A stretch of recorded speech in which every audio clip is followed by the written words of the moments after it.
Here is a golden lead generation opportunity that almost every agent misses. It is free, and it's something that you could execute and do today to get you more transactions in the future. My name is Alisia Krastel, and if you're here because you love powerful systems and you want to build a business where you can still have a life and spend a lot of time doing the things you love, make sure you hit the thumbs up and subscribe so you don't miss any videos to do that. In this video, I'm going to show you how you have a gold mine right in front of your nose that almost every agent misses. Even the agents that are like, well, I work my sphere and I get most of my business as referrals, there's still gold to be had. In this video, we're going to dive into your sphere and your past and current transactions and see where the biggest opportunities are for you and how to get more referrals and transactions. This has worked for myself in my all referral business and for many, many agents I coach. First, we're going to print out the MLS sheet that shows what you've sold and what you have under contract, let's say for the last 2 or 3 years.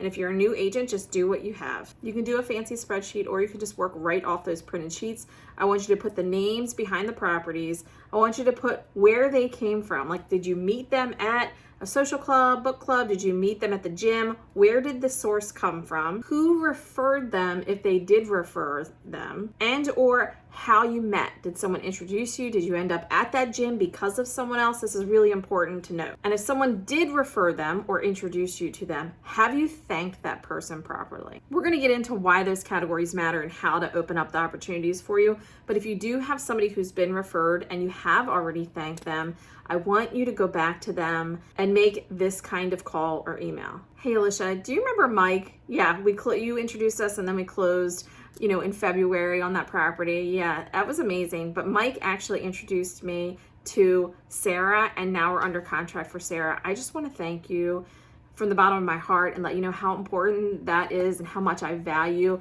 that you were willing to say, hey, trust Alisia with this sale, because now not only Mike is bought, now Sarah's buying. It doesn't have to be a phone call. It can be an email that just says, hey, I just want to let you know I'm so grateful and this is why. Letting them know that they are a big player in your business and how much you value them not only just deposits into that relationship, but it also reinforces the behavior that yes, you are so valuable to this business, and every time you do something that supports me, I'm going to recognize you and appreciate you for it. Let me know if there's someone in your mind that you thought of. You're like, yeah, I could make that call to them. Write thankful in the comments. I'm not kidding you that when you make that call or that email, people respond with, of course, like, you're amazing. Like, I'm so glad that they worked with you. Like, every time I get the chance, I refer you, which is amazing. Back to the categories and where were they from? Who referred them? Where did you meet these people? This is important to really dive into it and look at, because we want to look for trends. Are you getting consistent people that you're closing from the gym? Oh, well, that's a big category. Maybe we should lean more into the gym. Am I getting referrals from Mike? And it's real easy to focus on a person. You know that you're getting referrals from a single person, but figure out more like, okay, Mike is from the gym also. Okay, well, now I really know I need to double down. Like, so many things are coming from the gym, but I didn't really realize that. And if you find that your transactions are coming from like your school's events, the soccer team, and you're spending a lot of time in a different category where you're not closing any transactions with, that's a really good gut check to say, okay, maybe I need to spend more time or actually give myself permission to deposit into this soccer team rather than go do these other things that aren't producing anything for me. Take your time with this. It's not something you want to speed through and you're like, check, check, check. You really have to think. And it takes a little bit of brain power to go, okay, yeah, I met this person through Shannon, but then, Shannon came to me from so-and-so. Then you can go back and say, hey, so-and-so, hey, Jonathan, did you know you introduced me to Sarah or Shannon, and then Shannon ended up referring me to someone? That would have never happened without your connection to Shannon. So thanks, man. Dive deep on these and really take your time. The second part of this is writing down your sphere. And I don't want you to go open your CRM. I just want you to write your top 20 relationships off the top of your head and do the same thing. Where do I know those people? Where did I meet them? Did they refer someone to me?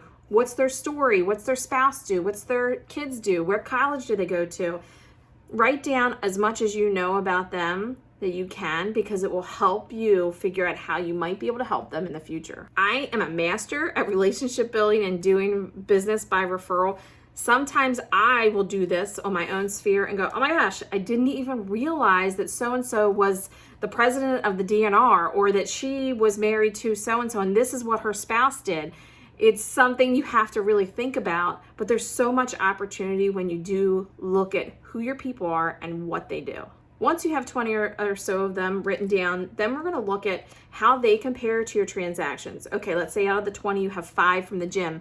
Okay, well, we already said the gym was a hot source for you, so pay close attention and figure out, okay, what can I do to lean into those sources? Because I know the gym is that's my people. They're sending referrals. And of the 20, if you have like 7 who are in a bike club or something else that you are interested in a PTA group, and you're not getting transactions from them or referrals, then it takes time to look at those and go, okay, how can I be more purposeful with those groups so I can make deposits in those relationships and eventually get referrals? It starts with us, right? And the deposits that we're putting into people to be able to, you don't know which dollar is going to return on that deposit, but one of them is, and the more you feed and deposit into these relationships, the more you will get.